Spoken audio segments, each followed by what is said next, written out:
आप जानकर हैरान हो जाओगे, ये सन्यासी एक माह में 90 लोगों के साथ करता था सेक्स। जो लोग ओशो रजनीश के जीवन के बारे में कुछ खास नहीं जानते, उनके लिए ओशो का नाम दुनिया भर के प्रसिद्ध बाबाओं और गुरुओं में से एक ही है।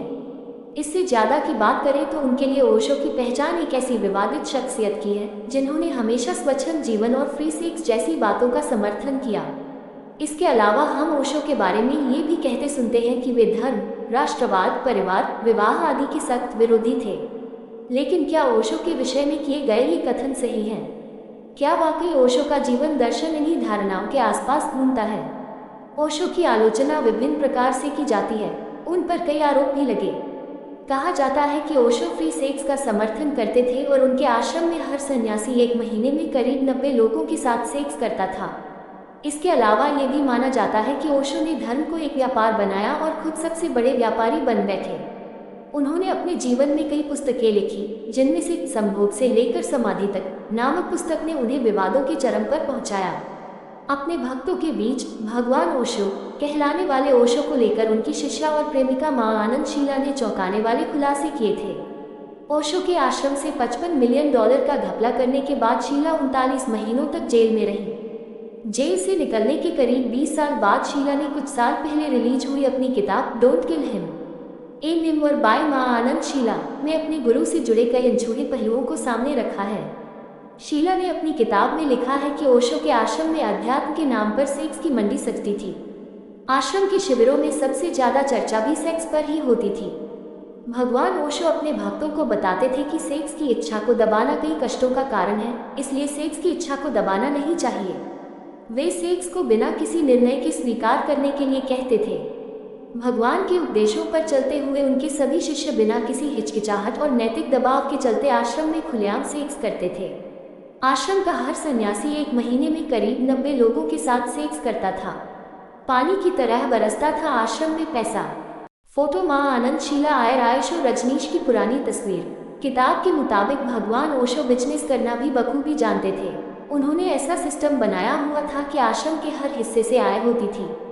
उनके प्रवचन सुनने के लिए आश्रम में प्रवेश शुल्क लगता था। आश्रम में चिकित्सकों का एक ग्रुप भी कार्यरत था जो मरीजों को देखते थे। चिकित्सा सेवा के साथ साथ आश्रम के अंदर बुफे में खान पान की भी व्यवस्था थी। आश्रम में आने वाले लोग अपनी इच्छानुसार खाना लेकर भुगतान करते थे। इसके अलावा आश्रम में कई दूसरी शुल्क आधारित सेवाएं भी चलती थी। इन सभी स्रोतों के जरिए आश्रम में पानी की तरह पैसा बरसता था। भगवान ओशो के आश्रम में हर दिन दान पाने के नए तरीके सोचे जाते थे।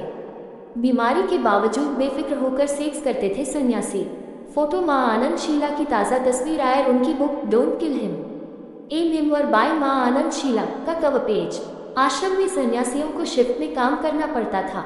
आश्रम के सन्यासी भगवान ओशो से इतने प्रभावित थे कि अपनी परवाह किए बिना काम करते थे। यहाँ तक कि उन्हें रात को सोने के लिए अच्छी जगह भी नहीं मिलती थी। लेकिन धीरे धीरे कुछ सन्यासियों को बीमारियों ने जकड़ लिया। आश्रम के सन्यासी बुखार, सर्दी और इन्फेक्शन से पीड़ित रहते थे। आश्रम में चारों तरफ गंदगी का माहौल था। इसके बावजूद भगवान लगातार अपने भक्तों को सेक्स की इच्छा दबाने के विरुद्ध उपदेश देते थे, इसलिए आश्रम के सन्यासी बेफिक्र होकर सेक्स करते थे। शीला ने किताब में लिखा है कि मुझे ये देखकर बड़ा आश्चर्य हुआ कि पूरे दिन काम में लगे रहने के बावजूद सन्यासी सेक्स के लिए समय और ऊर्जा निकालते थे। एक दिन मैंने एक सन्यासी से इस बारे में पूछा तो उसने मुझे बताया कि वो हर दिन 3 अलग अलग महिलाओं के साथ सेक्स करता है। गंदगी में रहने के कारण सन्यासियों की हालत ज़्यादा खराब होने लगी और धीरे धीरे आश्रम के अस्पताल के सभी बेड भर गए। 96 रोल्स रॉयस कारों से बोर होकर आयशो ने की 30 आयर कारों की मांग। फोटो आयशो के अमेरिका में स्थित आरेगन के रजनीशपुरम आश्रम का दृश्य। भगवान आश्रम में सब कुछ ओशो के मन मुताबिक और काफ़ी अच्छा होने के बावजूद वे खुश नहीं थे। भगवान अब बोर हो रहे थे। एक दिन उन्होंने मुझसे कहा कि उन्हें एक महीने में 30 नई रोल्स रॉयस गाड़ियाँ चाहिए, जबकि उस समय उनके पास 96 नई रोल्स रॉयस कारें थीं। जाहिर था कि वो सिर्फ अपनी बोरियत मिटाने के लिए नई गाड़ियाँ चाहते थे। 30 नई रोल्स रॉयस कारों का मतलब था करीब $3 से $4 मिलियन। इतनी बड़ी रकम सिर्फ आश्रम के बजट में कटौती करके ही जुटाई जा सकती थी, लेकिन भगवान ओशो ने मुझे इस रकम को पाने के लिए 50-60 लोगों के नाम की लिस्ट दी जो काफ़ी धनी थे। नाना के घर जाने के बाद आयशो हुए नियंत्रण मुक्त आयर उन्मुक्त। फोटो आयशो के अनुयायियों में शामिल थे कई विदेशी। 11 दिसंबर 1931 को मध्य प्रदेश के गांव कुचवड़ा में ओशो रजनीश का जन्म हुआ था। 11 भाइयों में सबसे बड़े ओशो का पारिवारिक नाम रजनीश चंद्र मोहन था। 11 वर्ष की उम्र में रजनीश को अपने नाना के घर भेज दिया गया, जहां बिना किसी नियंत्रण और रूढ़िवादी शिक्षा की पूरी उन्मुखता के साथ उन्होंने अपना जीवन व्यतीत किया। बचपन से ही रजनीश विरोधी प्रवृत्ति के व्यक्ति थे, जिन्होंने कभी परंपराओं को नहीं अपनाया। किशोरावस्था तक आते आते रजनीश नास्तिक बन चुके थे। उन्हें ईश्वर में जरा भी विश्वास नहीं था। वे भारतीय स्वतंत्रता संग्राम और राष्ट्रीय स्वयंसेवक दल में भी शामिल हुए थे। छात्रों के लिए खतरनाक थे आयशे के आचरण। फोटो आयशो के अमेरिका स्थित ऑरेगन के रजनीशपुरम आश्रम का दृश्य। जबलपुर विश्वविद्यालय से सन 1953 में स्नातक और फिर 1957 में सागर विश्वविद्यालय से स्नातकोत्तर करने के बीच रजनीश अपने पहले सर्वधर्म सम्मेलन का हिस्सा बने। यही उन्होंने सबसे पहले सार्वजनिक भाषण दिया, जहां से उनके सार्वजनिक भाषणों का सिलसिला शुरू हुआ, जो साल 1951 से 1968 तक चला। वर्ष 1957 में संस्कृत के लेक्चरर के तौर पर रजनीश ने रायपुर विश्वविद्यालय ज्वाइन किया, लेकिन उनकी गैर परंपरागत धारणाओं और जीवन यापन करने के तरीके को छात्रों के नैतिक आचरण के लिए घातक समझते हुए विश्वविद्यालय की कुलपति ने उनका ट्रांसफर कर दिया। अगले ही वर्ष वे दर्शन शास्त्र के लेक्चरर के रूप में जबलपुर यूनिवर्सिटी में शामिल हुए। इस दौरान भारत के कोने कोने में जाकर उन्होंने गांधीवाद और समाजवाद पर भाषण दिया। अब तक वह आचार्य रजनीश के नाम से अपनी पहचान स्थापित कर चुके थे। आयशो को अनुयायियों ने बना दिया था भगवान। फोटो आयशो के अमेरिका में स्थित ऑरेगन के रजनीशपुरम आश्रम का दृश्य। वर्ष 1970 में रजनीश जबलपुर से मुंबई आ गए और यहां आकर उन्होंने सबसे पहली बार डायनेमिक मेडिटेशन की शुरुआत की। उनके अनुयायी अक्सर उनके घर मेडिटेशन और प्रवचन सुनने आते थे। अब तक वे सार्वजनिक सभाएं करना बंद कर चुके थे।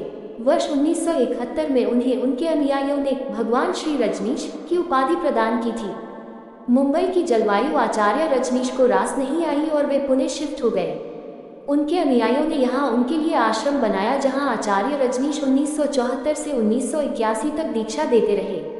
कुछ ही समय बाद आचार्य रजनीश के पास विदेशी अनुयायियों की भी भीड़ जमा होने लगी, जिसकी वजह से आश्रम का प्रसार भी तेज गति से होने लगा। वर्तमान समय में पुणे स्थित इस आश्रम को वैश्विक तौर पर ओशो इंटरनेशनल मेडिटेशन सेंटर के नाम से जाना जाता है। आयशो ने अमेरिका में बसाया एक शहर। फोटो आयशो के अमेरिका में स्थित ऑरेगन के रजनीशपुरम आश्रम का दृश्य। लगभग 15 वर्ष तक लगातार सार्वजनिक भाषण देने बाद आचार्य रजनीश ने वर्ष 1981 में सार्वजनिक मौन धारण कर लिया। इसके बाद उनके द्वारा रिकॉर्डेड सत्संग और किताबों से ही उनके प्रवचनों का प्रसार होता था। वर्ष 1984 में उन्होंने सीमित रहकर फिर से सार्वजनिक सभाएं करना शुरू किया। जून 1981 में आचार्य रजनीश अपने इलाज के लिए अमेरिका गए, जहां ओरेगन सिटी में उन्होंने रजनीशपुरम की स्थापना की। पहले यह एक आश्रम था, लेकिन देखते ही देखते यह एक पूरी कॉलोनी बन गई, जहां रहने वाले ओशो के अनुयायियों को रजनीशीस कहा जाने लगा। धीरे धीरे ओशो रजनीश के फॉलोअर्स और रजनीशपुरम में रहने वाले लोगों की संख्या बढ़ने लगी, जो ओरेगन सरकार के लिए भी खतरा बनता जा रहा था। अमेरिकी सरकार के लिए आयशो बन गए थे खतरा। फोटो आयशो को गिरफ्तार कर जेल ले जाते अमेरिकी अधिकारी। समर्थकों की कट्टरता की वजह से अमेरिकी सरकार और ओशो रजनीश के बीच कुछ भी सामान्य नहीं था। आने वाले खतरे को भांपते हुए ओशो रजनीश ने सार्वजनिक सभाएं करना बंद कर दिया था। वे अब सिर्फ अपने आश्रम में ही प्रवचन देते और ध्यान करते थे। अपनी अत्यधिक महंगी जीवन शैली ने भी उन्हें हर समय विवादों के साए में रखा।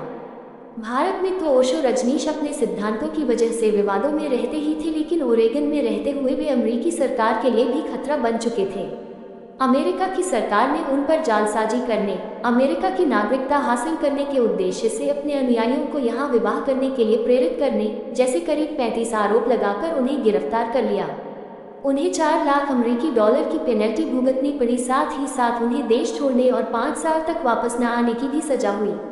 अनुयायी अमेरिकी सरकार को मानते हैं आयशो की मौत के लिए जिम्मेदार।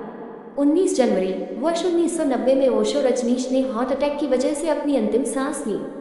जब उनकी देह का परीक्षण हुआ तो ये बात सामने आई कि अमेरिकी जेल में रहते हुए उन्हें थैलेसियम का इंजेक्शन दिया गया और उन्हें रेडियोधर्मी तरंगों से लैस चटाई पर सुलाया गया, जिसकी वजह से धीरे धीरे ही सही वे मृत्यु के नजदीक जाते रहे।